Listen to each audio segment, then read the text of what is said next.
سرائے علمگیر سے ڈائریکٹر عوامی نیوز راجہ تنویر آفتاب کی رپورٹ کے مطابق آپ کو آگاہ کرتے چلیں، گجرات پولیس تھانہ کھونجا نے چوری کی وارداتوں میں ملوث 2 رکنی بلال عرف بلو گینگ گرفتار کر لیا۔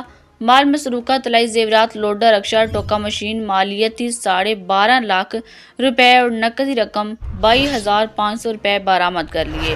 تفصیلات کے مطابق ڈی پی او گجرات رانا عمر فاروق کے احکامات کی روشنی میں ضلع بھر میں چوروں ڈکیتوں کے خلاف خصوصی آپریشن جاری۔ اس سلسلہ میں ڈی ایس پی صدر سرکل غازی آصف علی کی زیر نگرانی ایس ایچ او تھانہ کھونجا انسپکٹر حسن زبیر نے اپنی پولیس ٹیم کے ہمراہ انتہائی محنت اور جان فشانی سے چوری کی متعدد وارداتوں میں ملوث 2 رکنی بلال عرف بلو گینگ کو گرفتار کر لیا، جن سے پیشہ ورانہ تفتیشی صلاحیتوں کا استعمال کرتے ہوئے چوری کیا گیا مال مسروقہ طلائی زیورات، لوڈر، رکشہ، ٹوکا مشین، مالیت 12.5 لاکھ روپے اور نقدی رقم 22,500 روپے برآمد کر لی۔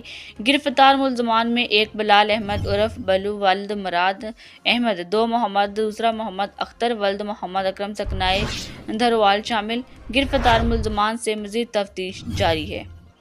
عوامی نیوز اسٹوڈیو میں مزید خبریں شامل کرتے ہیں ایک بریک کے بعد۔